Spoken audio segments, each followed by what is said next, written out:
Jo, was geht ab, liebe Leute? Willkommen zurück zu einem neuen Video. Und zwar diesmal zu The Last of Us Part 2 Inside the World. So, wir brechen das ganze Ding auseinander.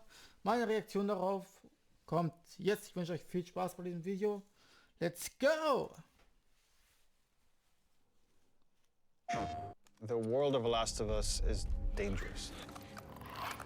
Unless you're living in a protected area, there is something lethal around every corner. Once you venture out of your home, you're in danger. And where we're taking the story and where we're taking Ellie is like each step of the way, she's putting herself in more and more danger to bring these people to justice. I would say that the world, in every sense of the word, is bigger than The Last of Us Part 1. Both in scale and the amount of physical space that exists for you to explore, for you to encounter other people. Yeah, this route has its perks.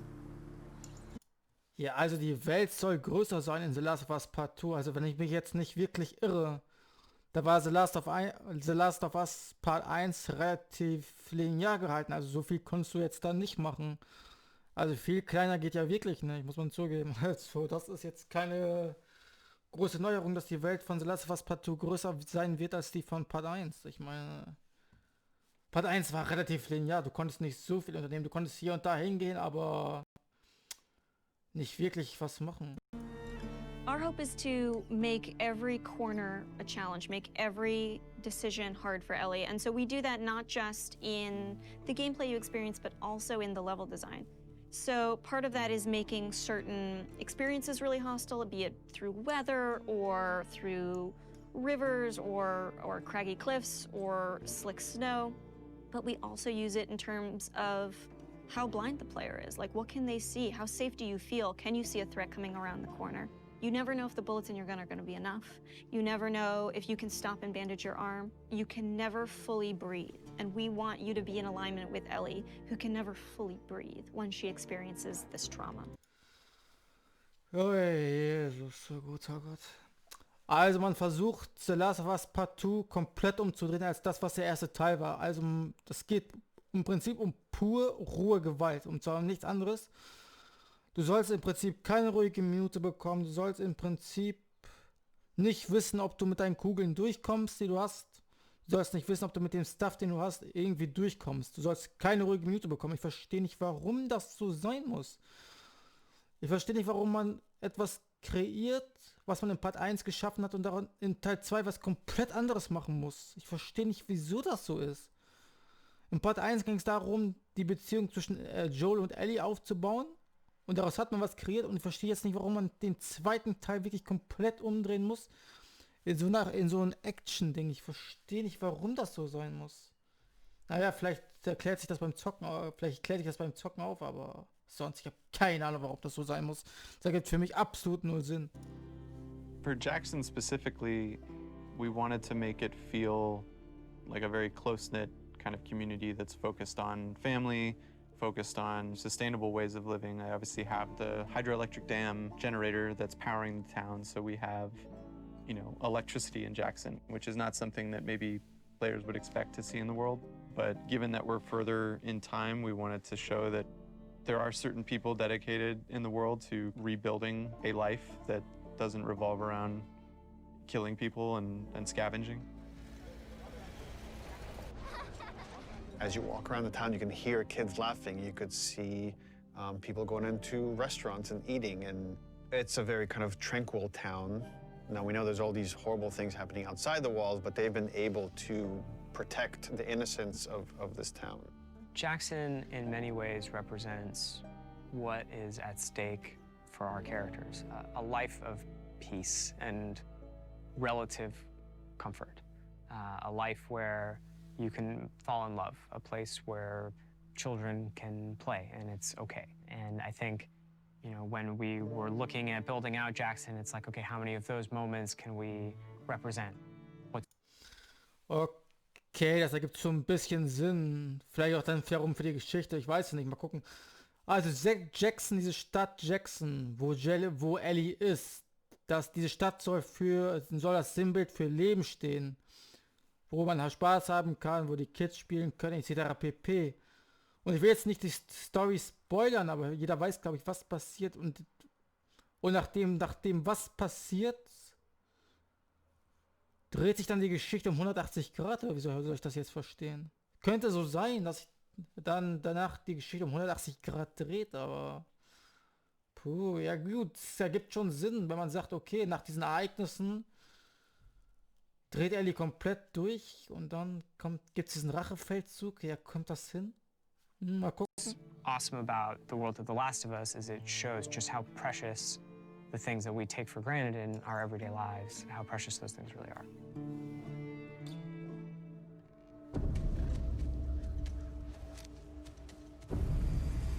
Seattle compared to Jackson is very different. It's more of a war zone, I would say. Part of the interesting thing with Seattle or the Pacific Northwest is that there's all this rain and all this foliage and wildlife, and it's this very lush area that if someone were to settle down, it'd be a pretty good place to settle. Also Jackson soll sich wohl von Seattle unterscheiden, und zwar wohl im Extrem. Seattle ist wirklich diese Stadt, wo Leben drin ist, und Seattle ist dann wirklich so quasi ein Kriegsgebiet. Okay, that's interesting. Down just as far as the kind of fruit you can scavenge, the animals you can hunt, and then because it is so lush, because it is so teeming with resources, is why there are multiple factions trying to fight over those resources. One faction you run into in Seattle is the Washington Liberation Front. When the outbreak happened, the military took some pretty drastic actions and quarantined parts of the country. And this was their way of protecting the population that has survived this horrendous outbreak. And because of that, it led to rise of these resistance groups. And in the first game, we saw the Fireflies. And we heard about other groups, and in this game, we get to see here's another group that rose called the Washington Liberation Front that was able to defeat the army and thereby take over a lot of their equipment. And they're this very military. Okay, das ergibt für mich nicht komplett Sinn. Und zwar ist Folgendes passiert.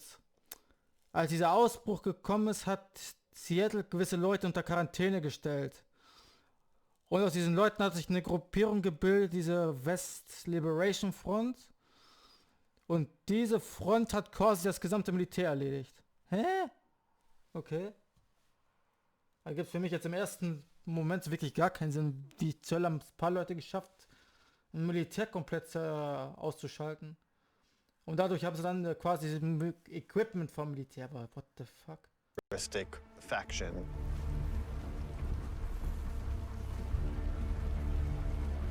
And at the same time, you have the Seraphites. And they're a religious group that also came up out of the outbreak that believed that the pandemic came because of sin. They're trying to reset the world and return it to a better place than it was. In The Last of Us, almost any group that has survived this long. Warte mal ganz kurz, ich muss mal kurz anhören, was er nochmal gesagt hat. World and return it to. And at the same time, you have the Seraphites. And they're a religious group that also came up out of the outbreak that believed that the pandemic came because of sin. Okay, dann hast du noch diese andere Gruppierung, diese Seraphites. Und die glaubt, dass diese Pandemie aus einer Sünde entstanden ist. Und die wollen jetzt die Welt verbessern. Ich weiß aber noch nicht wie. They're trying to reset the world and return it to a better place than it was. In The Last of Us.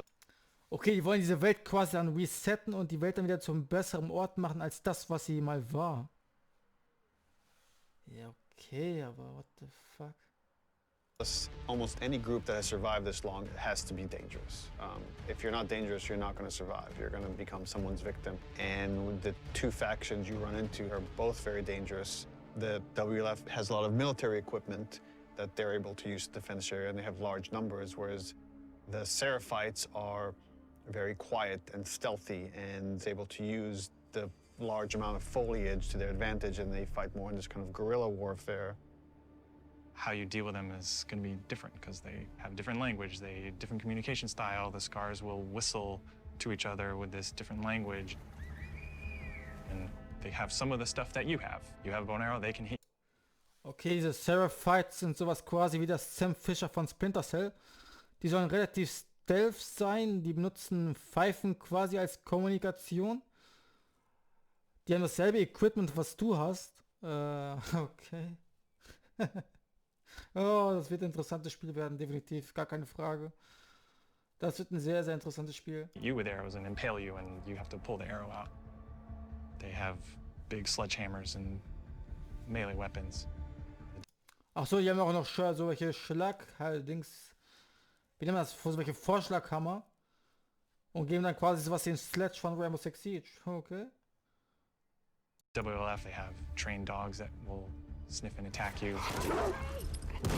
Ja, ich hab's ja schon mal gesagt, mit diesen Hunden werde ich definitiv meinen Spaß haben. Ich werde jeden einzelnen Hund töten, das ist gar keine Frage. Weil ich einen Hund töten kann, werde ich direkt aber mit Pfeil und Bogen erledigen. Statt irgendwie eine Kugel zu verschwenden. Dogs are a new level of threat that Ellie hasn't had to negotiate before, and hopefully they create a new complicated choice for the player. We saw in them an opportunity to challenge people's perceptions of what a combat setup can be. We wanted to find really hard choices. The dogs themselves have names. They're called out by their owners. We wanted every setup to be challenging. That smell. Looks like infected did this. How many do you think it would take to bring down a moose? Infected are still a threat in this world.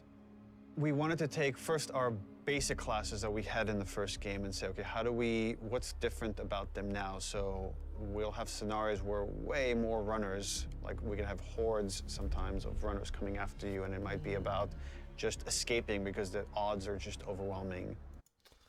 Also, diese Runner sollen wohl verstärkt werden, sollen wohl auch Horden geben, die dann auf dich zustimmen. Ich habe diese Runner unfassbar gehasst. Weil diese Runner, die für mich ab und zu wirklich ab und zu so vorkamen wie irgendwelche Infizierte, die irgendwie zu viel Monster Energy gekippt haben. Das war crazy, wie die drauf waren.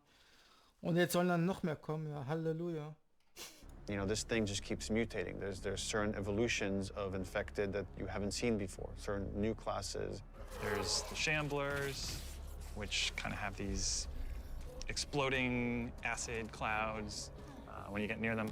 You're running down a hallway and you have to suddenly make a decision like, oh, do I want to take the damage and go through this cloud or find some other route or go back the way I came? And it kind of forces you to, on the fly, kind of make new decisions about how you're going to deal with the threat behind you or potentially in front of you. Also es soll dann so aufgebaut werden, dass du entscheiden musst, quasi on the fly, was du machst, welche Entscheidung du triffst. Ob du den Kampf annimmst, den Schaden kassierst oder ob du eine komplett neue Strategie wählst. Ja cool, ich weiß jetzt nicht, ja, okay, nimmt jetzt ein taktisches Element mit rein. Ja gut, Taktiker war ich nie so wirklich. Ich habe immer gesagt, okay, scheiß drauf, let's go. So again, it's about how do we make fighting against infected intelligent. So when you come on a space, you're listening to audio cues because different classes will make different sounds. If you just go in guns blazing and throw caution in the wind, you could easily get overwhelmed and regret that strategy.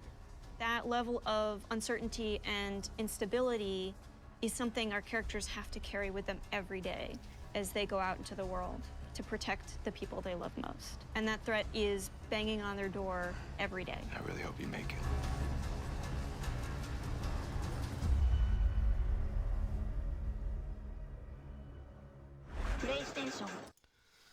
So, liebe Leute, soll es gewesen sein mit Inside the Gameplay, dem kurzen Breakdown von mir. So, liebe Leute, bis dahin, haut rein und tschüss.